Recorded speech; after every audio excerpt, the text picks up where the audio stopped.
This is how you solve combined gas law problems. So first, you look at the values that you were given. So you're given pressure and temperature. You're giving the initial pressure, the initial temperature, and they also give you the final temperature. So you have to find the second pressure, the final pressure. This is the formula that you use. P1 V1 over N1 T1 equals P2 V2 over N2 T2. And in this problem, we aren't using volume or the number of particles because that is a constant. So you cross those out and the new formula becomes P1 over T1 equals P2 over T2. And you need to get P2 by itself. So you multiply both by T2. And then T2 over 1. So then the pressure, the formula for the final pressure is now P2 equals T2 P1 over T1.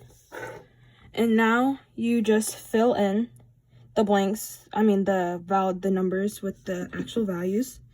So P2 is what we're trying to find, so there's nothing to fill it in with. T2.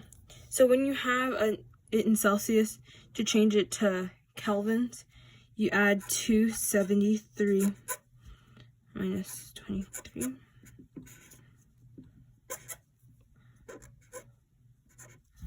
So this is 250 times P1, which is 30.5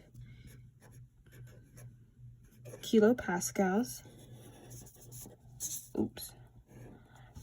And then it is over T1, and you do the same thing.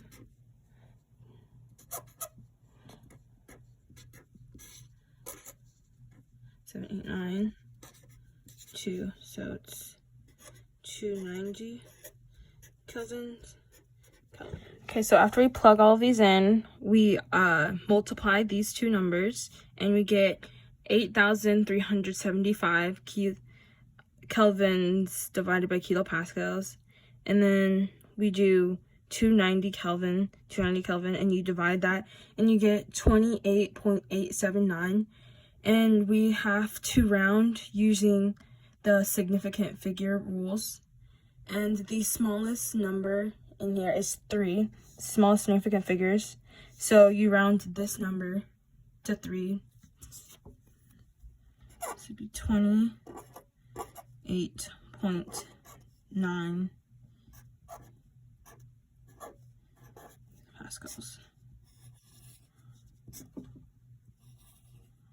And this is your final answer.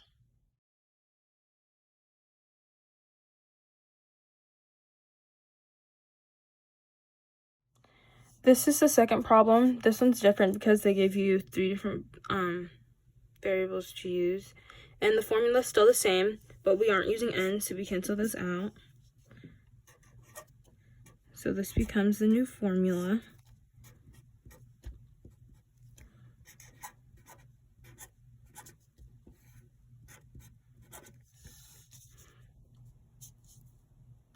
And we're trying to get the second pressure, again, to get this. So we multiply by these reciprocals. So it would be T2 over V2, and these would cancel. And you'd be left with just the second pressure, and then you multiply on the same side. Whatever you do to one side, you do the other. So you multiply it. So the equation for the second pressure is now P2 equals T2 P1 V1 over V2 T1. And just like the other problem, we fill in. So P2 is what we're finding, so there's nothing to fill in there. And 25.0 273.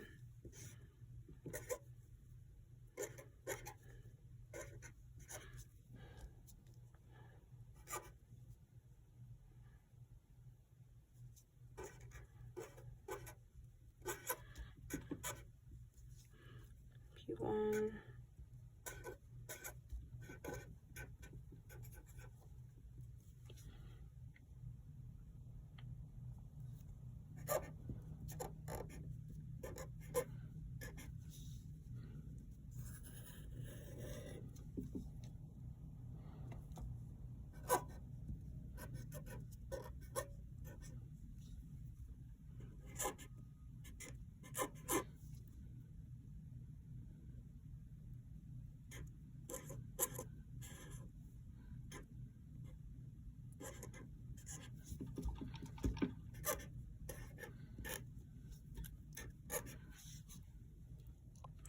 After multiplying all of these numbers together, you get 1072.8 over 712.95 equals, and when you divide them by each other, you get 1.5047, and you have to round to the right number of significant figures, and that is